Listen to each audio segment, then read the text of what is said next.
Recent looting and riots have had a detrimental impact on the country's economy. It's also had a negative impact on healthcare and the vaccine rollout. While 12 alleged instigators have been identified, there are some serious questions about the efficacy of government's security cluster. The Institute for Security Studies is calling for immediate reform to ensure national stability. For more on this, I'm joined by Jakkie Culliers from the Institute for Security Studies, who joins me now from Sweden for that conversation. Dr. Culliers, thank you so much. I had a conversation with you a few days ago, in fact, in the heat of the looting and the violence that was happening in South Africa, and we focused on the various scenarios that you had written about in your book a few years ago. Let's park that for today and focus on your other area of focus, the country's security systems and coordination or lack thereof. What's your big takeout from this week of violence and looting, but also the responses that we have seen and the confusion, which I don't think anyone can deny, and contradictions between members of the executive in the wake of the events of last week?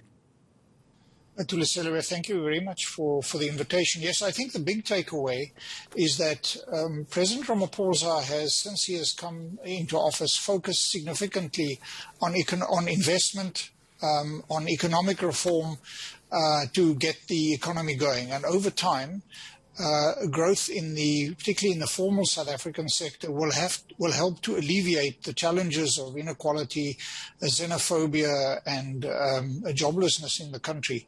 But what the last week has clearly illustrated is the extent to which he has not paid sufficient attention to the security agencies. And of course, that is the cluster where President Jacob Zuma spent a lot of time making sure that his supporters and his faction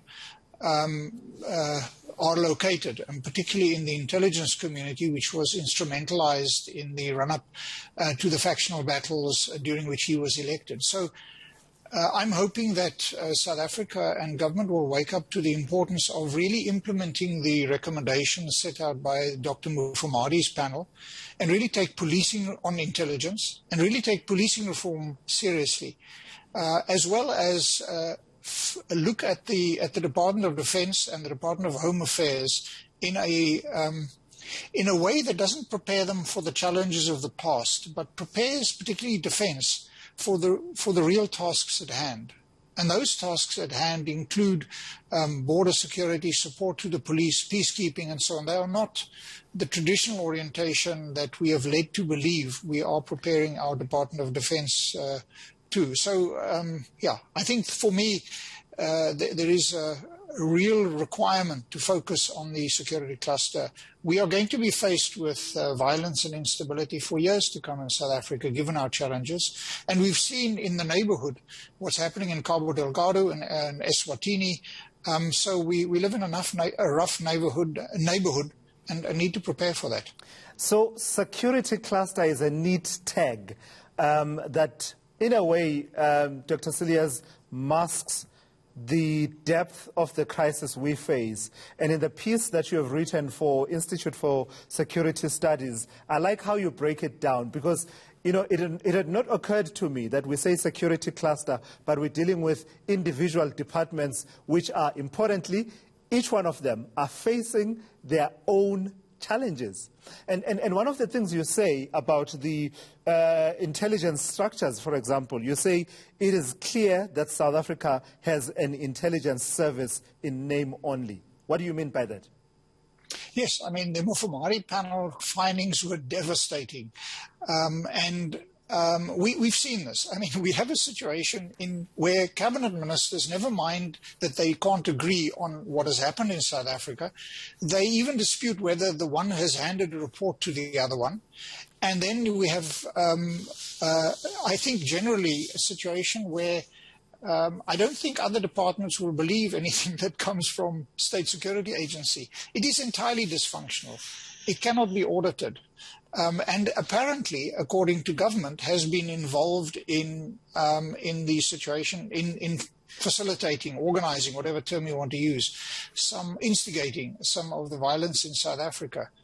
Now, in the piece that I wrote, I used the example, which is an example that makes some people uncomfortable, of what happened when P.W. Botha took an obscure political science professor, Neil Barnard, and used him to try and reform the Bureau of State Security, which at that point had been also involved in all kinds of illegal matters, and then created what eventually became quite a reputable intelligence service, NIS, National Intelligence Service, eventually National Intelligence Agency. And I think what Ramaphosa needs to do is really to follow that kind of example to rebuild our intelligence services. But the problem is much broader. We are blind when it comes to what's happening in the region and in South Africa. But secondly, within the police, we can't even do basic crime analysis. Analysis that the Institute did would indicate that 75% of the locations where violence happened during the last week are areas where violence has happened quite repeatedly and often in South Africa, because these are areas that are poorly serviced, high levels of unemployment, bad community relations, bad local governance, and that happened again. And yet we were caught completely with our pants down. And then when the police and the military reacted, they reacted slowly and then tried their best. But we face, and then you had a situation where our public order policing within the police is under a crisis. We have a large VIP protection, and the military are deployed for functions that they are not trained or equipped for. We should stop. We should train and equip our military to support the police, to look after our borders, to provide, to support the region in peacekeeping. These are our real tasks, and we should stop pretending. We should, in actual fact, prepare our various departments. And Home Affairs, well, we've been for the last, since Gigaba tried to table a bill in 2015 on the establishment of a border management agency, we've been trying to establish this new system, which has no justification for it.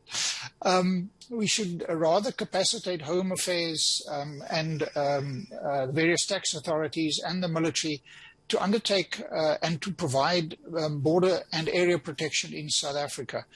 So, yeah, a whole gambit of issues that I'm putting on the table there. Yeah, absolutely. And you did your best to go through the various cluster crises that then come together into this crisis of the security cluster as a whole. And despite you doing your best, you didn't even get to talk about, for instance, the problems at correctional services, which also forms part of this cluster, and the overcrowding there.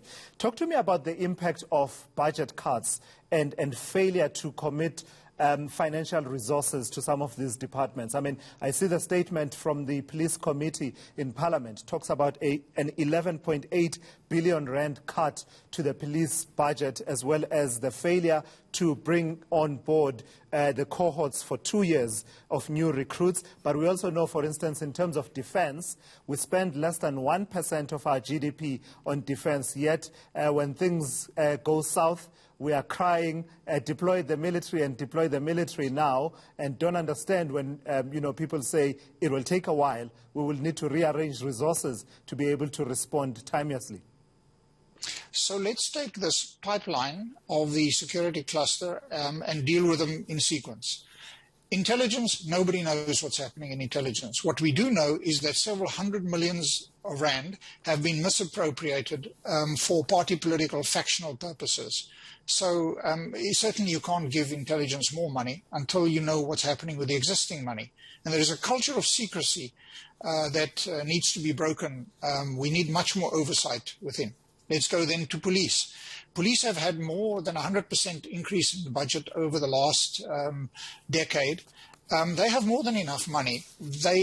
What they need to do is get rid of their bloated ranks. We have more than 100 police generals, and decentralize policing to metros and to provinces. Policing is a local issue, and it should be you should manage your oversight, procurement and training standards and these kind of things centrally, but you should devolve the majority of policing operations down to metros and policing. And in the saving, you don't need to give the police some more money. Defense clearly So correctional services, you mentioned the issues of overcrowding, but I think there are also challenges with regard to management within correctional services, but I don't have enough knowledge of correctional services except to express concern over the people that are managing this. Defense is certainly significantly underfunded. A few things need to happen. We need to orientate and downsize our not necessarily downsize, well, I can explain that, but we need to orientate our military for the actual tasks that are at hand, the real threats that face us.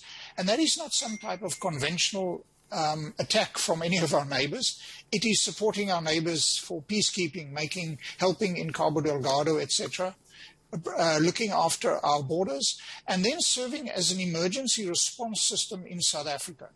You know, when the Vaal River was full of sewage and stuff, we take the military engineers and we tell them to go and help fix the Vaal River. They're not trained or equipped for that. When the riots erupt, we want the military to come and help. They're not trained for that. Equip and train them and staff them for our actual challenges. And those challenges are that the military largely serves as the kind of response capacity for all kinds of challenges and so on in South Africa. And so we can carry on. I think prosecutions and the judiciary certainly need better management and stability. There has been some attention to this. And then we can look at the complete lack of coordination within this cluster. Yeah. The problem is that South Africa does not have a document, a national security strategy that sets out the boundary management and responsibilities of these various agencies. And that is where we need to start.